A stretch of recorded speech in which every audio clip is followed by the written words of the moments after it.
വീഡിയോയിൽ colour rendering ആണ് ചെയ്യാൻ പോകുന്നത്. ഈ പാറ്റേണിലുള്ള ഡ്രസ്സിനെ എങ്ങനെയാണ് കളർ റെൻഡറിങ് ചെയ്യുന്നതെന്ന് നോക്കാം. ആദ്യമായി നമുക്ക് ഫോട്ടോഷോപ്പ് ഓപ്പൺ ചെയ്ത് ഒരു ന്യൂ പേജ് എടുത്ത് വെക്കണമല്ലോ. അതിന് നമുക്ക് കളർ റെൻഡറിങ് എന്ന് പേര് കൊടുക്കാം. കളർ മോഡ് എപ്പോഴും RGB മാറ്റി നമുക്ക് CMYK ആക്കുന്നതാണ് നല്ലത്. അതായത് പ്രിൻറ്റിങ് ക്വാളിറ്റി അതിലായിരിക്കും കിട്ടുന്നത്. നമ്മൾ A4 ഷീറ്റ് എടുത്തു, ഓക്കെ കൊടുത്തു, പുതിയ പേജ് വന്നിട്ടുണ്ട്. അതിൽ നിന്ന് നമുക്കൊരു സ്കാൻഡ് ഇമേജ് എടുക്കാം. ഇത് ഇല്ലുസ്ട്രേഷനിൽ നമ്മൾ വരച്ച് വെച്ച സ്കാൻഡ് ഇമേജ് എടുത്തതാണ്. ഇതിൻ്റെ ഒരു കോപ്പി എടുത്തിട്ട് വേണം നമ്മൾ ഇതിനെ സെലക്ട് ചെയ്ത് മറ്റേ പേജിലേക്ക് നമ്മൾ കളർ റെൻഡറിങ് എന്ന പേജ് എടുത്ത് വെച്ചിട്ടുണ്ട്, അവിടേക്ക് നമ്മൾ കൊണ്ടുപോകാനായിട്ട്.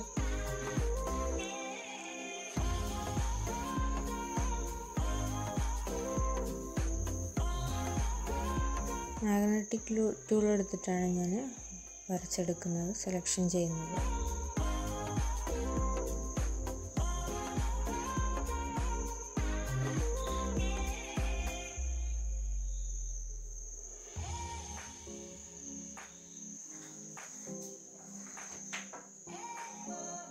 സെലക്ഷൻ ചെയ്തതിന് ശേഷം നമുക്ക് മൂവ് ടൂൾ ഉപയോഗിച്ച് അതിനെ മൗസ് ക്ലിക്ക് വിടാതെ വേണം നമ്മുടെ കളർ റെൻഡറിങ് പേജിലേക്ക് കൊണ്ട് ഡ്രാഗ് ചെയ്തിടാനായിട്ട്.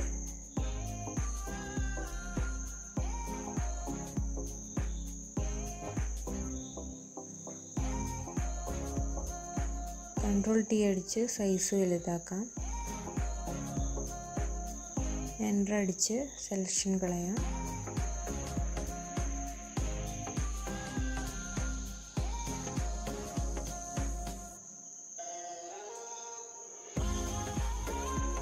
നമുക്കിനി ആദ്യം സ്കേർട്ടിൻ്റെ ഭാഗം നോക്കാം. അതായത് താഴ്ഭാഗത്തുള്ള ആ സ്കേർട്ട് അടിയിലായിട്ട് വരുന്ന സ്കേർട്ടിൽ സെലക്ഷൻ ചെയ്യാം.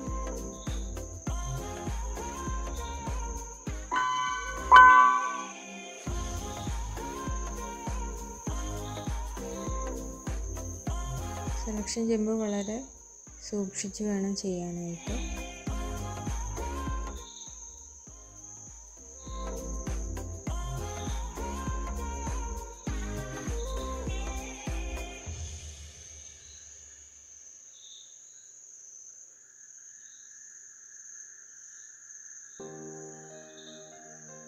നമുക്കിവിടെ കളർ ഫില്ല് ചെയ്യാം, അല്ലെങ്കിൽ നമ്മൾ നേരത്തെ ചെയ്തു വെച്ച ടെക്സ്റ്റൈൽസ് പ്രിൻ്റ് ഉണ്ട്, അത് നമുക്കിവിടെ ഫില്ല് ചെയ്യാം. അതിന് വേണ്ടി ആദ്യം ഞാനൊരു പ്ലെയിൻ ആയിട്ടുള്ളൊരു കളറ് ഫില്ല് ചെയ്തിട്ടുണ്ട്. കളർ ഫില്ല് ചെയ്യുമ്പോൾ നമ്മൾ ശ്രദ്ധിക്കേണ്ടത് പ്രത്യേകം ലെയർ എടുത്തിട്ട് വേണം കളർ ഫില്ല് ചെയ്യാൻ. പിന്നെ നമ്മൾ ബക്കറ്റ് ടൂൾ എടുത്ത് ഫോർഗ്രൗണ്ട് എന്ന് മാറ്റി മെനു ബാറിൽ ടൂൾ ബാറിൽ പാറ്റേൺ ഫില്ല് ചെയ്ത് കൊടുത്തിട്ടുണ്ട്. അതിനുശേഷം നമുക്ക് മുകളിലേക്ക് വരുന്ന ഫ്രോക്കിൻ്റെ ഭാഗം കളർ ഫില്ല് ചെയ്യാനായിട്ട് സെലക്ഷൻ ചെയ്യാം. ഈ കളർ നമുക്ക് വേറെ ലെയർ എടുത്തിട്ട് വേണം കളർ ഫില്ല് ചെയ്യാൻ. ഓരോ ലെയറിനും നമ്മൾ ഏത് ഭാഗം ചെയ്യുന്നു ആ ഭാഗത്തിൻ്റെ പേര് റീനെയിം ചെയ്ത് കൊടുക്കാവുന്നതാണ്. അതിന് വേണ്ടി ലെയർ ബോക്സിൽ ആ ലെയർ എന്ന് എഴുതി വെച്ചിരിക്കുന്ന ഭാഗത്ത് ഡബിൾ ക്ലിക്ക് ചെയ്തിട്ടുണ്ടെങ്കിൽ നമുക്ക് അതിൻ്റെ റീനെയിം ചെയ്യാവുന്നതാണ്.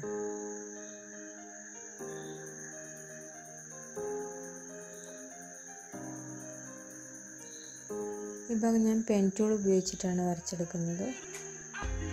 നമുക്ക് ഏത് സെലക്ഷൻ ടൂൾ ഉപയോഗിച്ച് വേണമെങ്കിൽ ഇത് വരച്ചെടുക്കാം. പെൻ ടൂൾ ഉപയോഗിക്കുമ്പോൾ സെലക്ഷൻ ചെയ്യാനായിട്ട് കൺട്രോളും എൻ്ററും വേണം അടിക്കാനായിട്ട്. Ctrl+Enter കീ പ്രസ് ചെയ്തിട്ടാണ് നമ്മൾ സെലക്ഷൻ, അതായത് വരച്ചതിന് ശേഷം ആ റണ്ണിങ് ഹാൻഡ്സ് വരാനായിട്ട് Ctrl+Enter അടിക്കണം.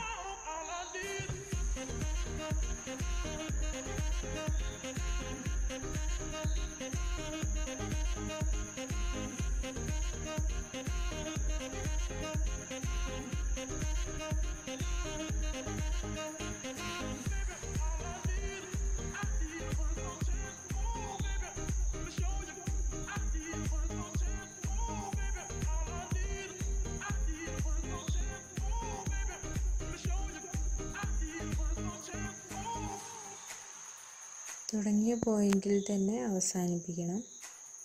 അതേപോലെ റണ്ണിങ് ഹാൻഡ്സ് Ctrl+Enter അടിച്ചാൽ മാത്രമേ വരുള്ളൂ. എന്നിട്ട് വേണം നമ്മൾ കളർ ഫില്ല് ചെയ്യാനായിട്ട്. Alt+Enter അടിച്ചാലും Alt+Backspace അടിച്ചാലും നമുക്ക് കളർ ഫില്ല് ചെയ്യാനായിട്ട് സാധിക്കും. അല്ലെങ്കിൽ ബക്കറ്റ് ടൂളിൻ്റെ സഹായത്തോടെയും കളർ ഫില്ല് ചെയ്യാം. നമുക്ക് ഇതിനൊരു 3D എഫക്റ്റ് കൊണ്ടുവരാൻ വേണ്ടിയിട്ട് ബേൺ ടൂൾ നമുക്ക് ഉപയോഗിക്കാം.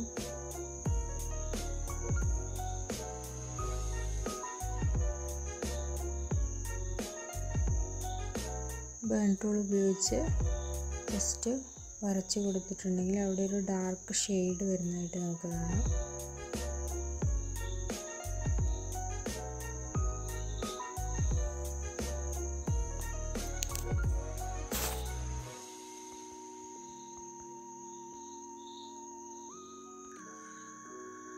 അതുപോലെ ഡോഡ്ജ് ടൂൾ ഉപയോഗിച്ച് നമുക്ക് അതിൻ്റെ ബ്രൈറ്റ്നെസ് നമുക്ക് കുറയ്ക്കാനായിട്ട് സാധിക്കും.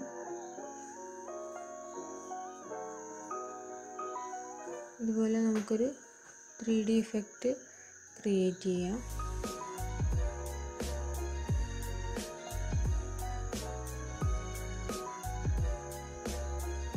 അതിനുശേഷം നമ്മുടെ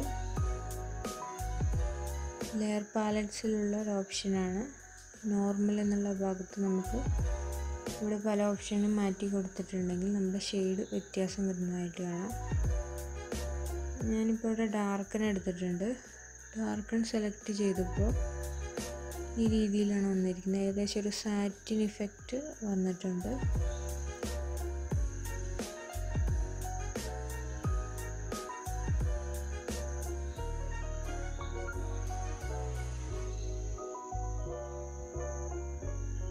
ഇതുപോലെ ഏത് ഓപ്ഷൻ വേണമെങ്കിലും നമുക്ക് അവിടെ നിന്ന് സെലക്ട് ചെയ്തെടുക്കാനായിട്ട് സാധിക്കും.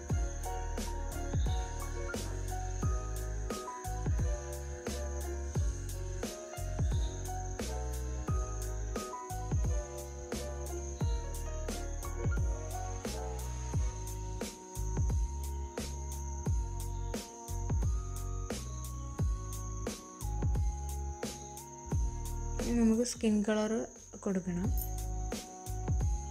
അതിനു വേണ്ടി നമ്മൾ കളർ കൊടുക്കാൻ ഉദ്ദേശിക്കുന്ന ഭാഗം സെലക്ട് ചെയ്യണം. അത് ഞാൻ പെൻ ടൂൾ ഉപയോഗിച്ചാണ് സെലക്ട് ചെയ്യുന്നത്.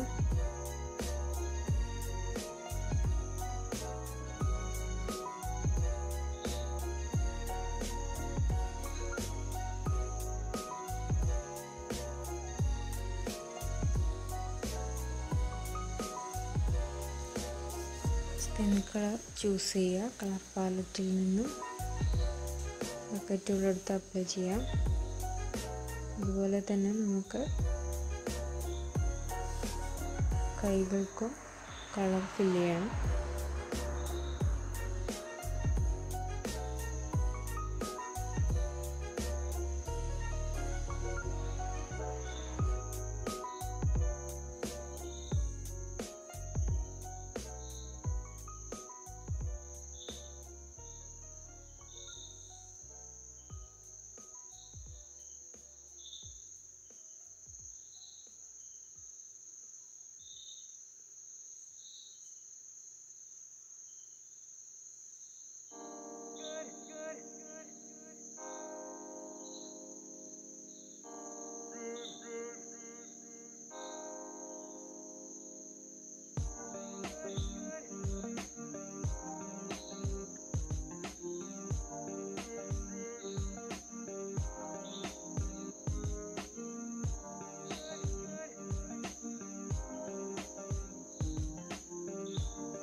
നമുക്ക് ഹെയർ ഒന്ന് കളർ ഫില്ല് ചെയ്യുക. സെയിം സെലക്ഷൻ ചെയ്യുക, കളർ ഫില്ല് ചെയ്യുക.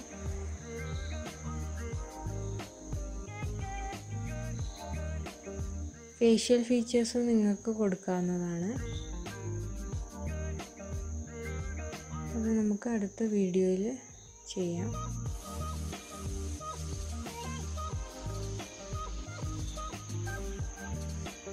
ഇതിലും വേണമെങ്കിൽ നമുക്ക് ബ്ലർ ടൂളും ഡോഡ്ജ് ടൂളൊക്കെ യൂസ് ചെയ്തിട്ട് ഡാർക്ക്നെസ്സും ലൈറ്റ്നെസ്സും ഒക്കെ കുറച്ച് കൊടുക്കാം.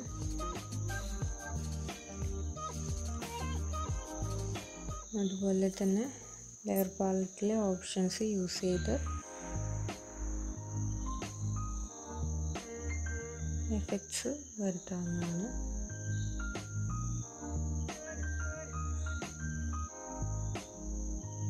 ഈ ഫ്രണ്ടിൽ കാണുന്ന ലീഫിന് നമുക്കൊരു കളർ ഫില്ല് ചെയ്യേണ്ടതുണ്ട്.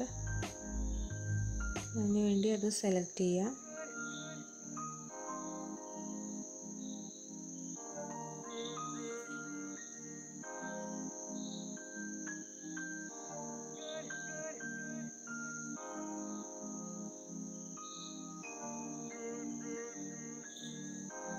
ഇവിടെ ഞാനൊരു കളർ ഫില്ല് ചെയ്തിട്ടുണ്ട്.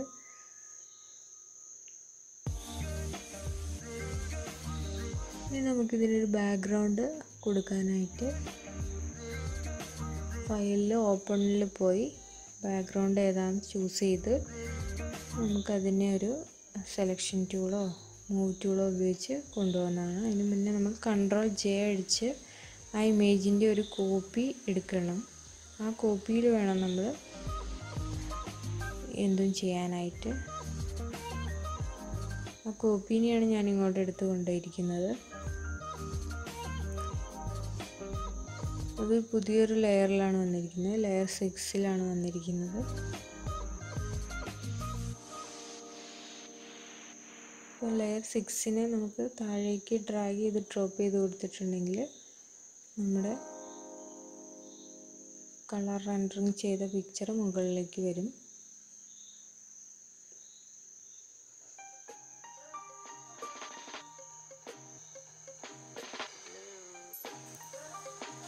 അതല്ല ബാക്ക്ഗ്രൗണ്ട് ചൂസ് ചെയ്തിട്ട് നമുക്ക് ഫയലിൽ ഓപ്പൺ ചെയ്ത് ബാക്ക്ഗ്രൗണ്ട് കളർ ഫില്ല് ചെയ്യാവുന്നതാണ്. എന്തായിക്കോട്ടെ, സീനറിയോ നമുക്കിഷ്ടമുള്ള കളറോ എന്ത് വേണമെങ്കിലും നമുക്ക് ബാക്ക്ഗ്രൗണ്ടിൽ കൊടുക്കാം.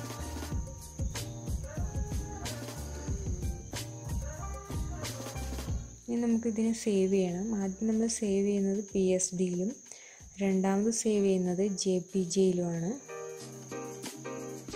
JPG-യിൽ ചെയ്താൽ നമുക്ക് പ്രിൻറ്റിങ് ചെയ്യുന്നതിന് വേണ്ടിയിട്ടാണ്. PSD-യിൽ ചെയ്യുന്നതിന് നമുക്കിനി ഫർദർ എഡിറ്റിങ്ങിന് വേണ്ടിയിട്ട് ഉപയോഗിക്കുന്നതിനാണ് PSD-യിൽ നമ്മൾ സേവ് ചെയ്യുന്നത്.